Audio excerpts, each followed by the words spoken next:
Great. Hello, welcome to WorkRise Shorts. I'm Megan Tackney, Director of Partnerships and Engagement here at WorkRise. WorkRise is a research to action network focused on jobs, workers, and mobility, hosted by the Urban Institute. Today, we have a great conversation lined up with Lisa Fu, who's the Executive Director of the California Healthy Nail Salon Collaborative. We'll be diving into their research that examines the potential of high-road training partnerships and sectoral bargaining to improve labor standards in the nail salon industry. Lisa, it's great to have you. The first question I wanted to ask you is, what exact problem were you hoping to address with this research? Well, first of all, thanks for having me, and thank you for the Institute and WorkRise. For us, the problem that we're really trying to address is what is impacting the nail salon workforce here in the US and especially in California.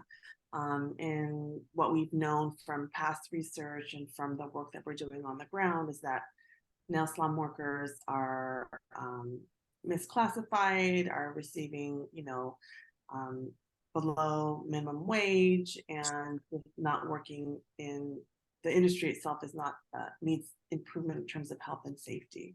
And so we really looked at researching two specific approaches to elevate the industry on industry-wide scale. So not really like a shop-by-shop strategy. And the two strategies we looked at, one was, like you said, the high road training partnership, and the second one was sectoral boards and organizing. And really, they both of these strategies look at workplace conditions, job quality, and also climate resilience.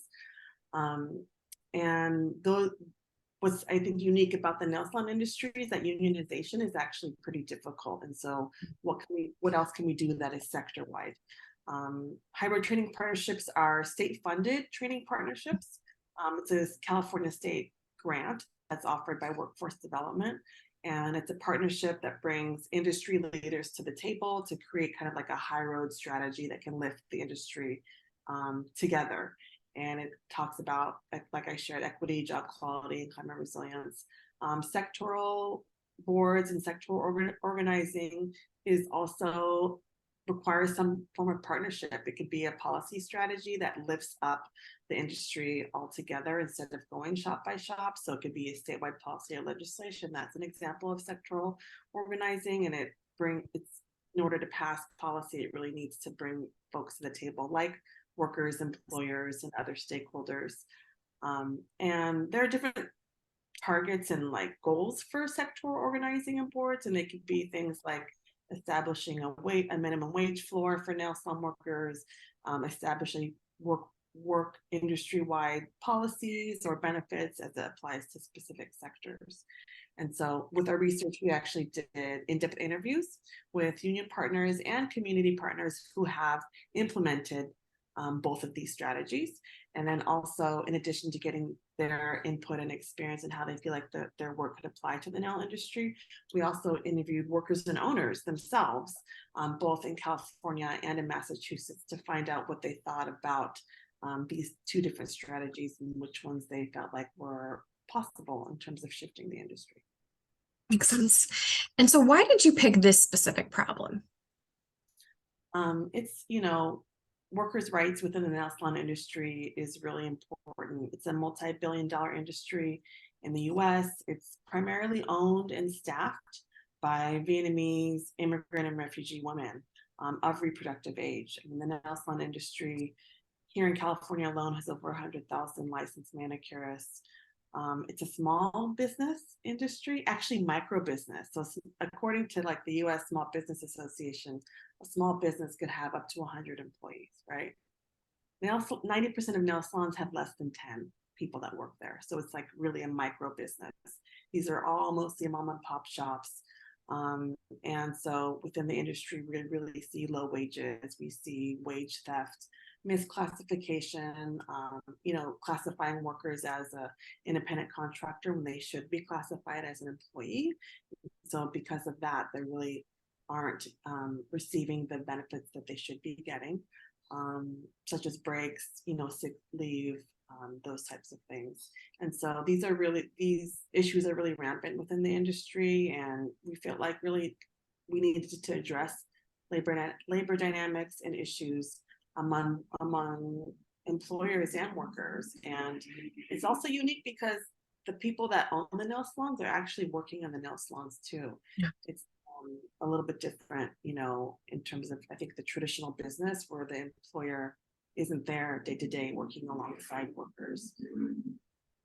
And so what were your specific research findings, if you could name just a few? Yeah.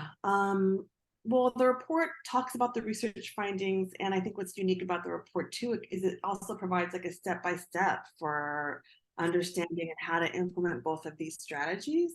And what I love about the report is that any industry organizing groups could look at this, not just nail salon industry. Obviously, ours there are some nuances that are nail industry specific, but really it's beneficial and practical for all types of worker organizing. So what we really identified was looking at how you can kind of pave a path forward through both of the strategies. And one of the key pieces was really looking at partnerships, like how to have a partnership, like the importance of having partnerships with different types of stakeholders, employers, union reps, if possible, workers, obviously, community advocates, but at the same time centering the experience and needs of workers, because that's what we're trying to lift the industry for. And so really it's providing those kind of key steps.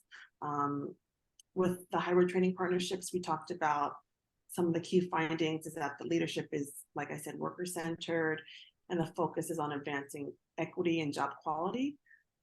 In our focus groups, we found that both workers and owners gave feedback on the need to identify who are the industry leaders, because in California, there isn't a central like association or union or community organized group for nail salon workers or owners. And then for sectoral boards and sectoral organizing, again, it was also the importance of bringing together different representatives and partnerships, engaging folks, and also the importance in sectoral boards is that there should be consensus building and agreement. Focus groups of workers and owners found for the sectoral boards that they want to have committees to focus on changing industry issues.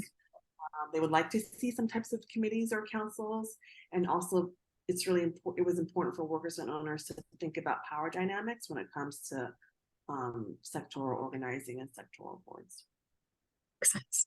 So you talked about this a little bit in the beginning, but which stakeholders do you think are best positioned to advance your research? So who do you want it in the hands of? Policymakers, advocates, are there specific employers? You talked about small businesses. Yeah, I mean, I think that definitely labor researchers, just to understand and see the importance of the HRTP strategy and of sectoral organizing and sectoral boards as a strategy. We were really fortunate this, project was done in partnership with the UCLA Labor Center. And so being able to share it, like I said, with other labor research institutions, definitely, like I shared earlier, to be able to share with other labor organizers that organizing small business industries, immigrant and refugee dominated industries as potential strategies of just really advancing an industry as a whole, and sharing some of the findings back definitely with our members, with nail salon workers and employers. I mean, this is kind of a technical research report that we did, but really it's important for us to translate that information in a way that's accessible and can be useful for those who are most deeply impacted.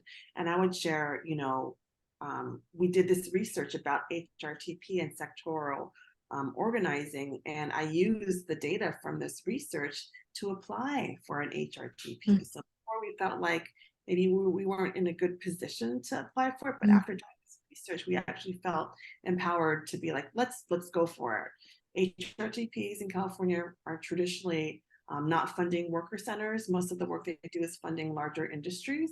And so we were among the first to be funded as smaller immigrant and refugee dominated industry as a smaller organization. So we're really excited about what is possible with that. And we couldn't have done it without this research. So obviously, sharing this with the HRTP program, that was something that we provided in our grant proposal. Amazing. That's great. So already a big success out of the work. So thank you so much, Lisa, for joining us today and talking to us about the project.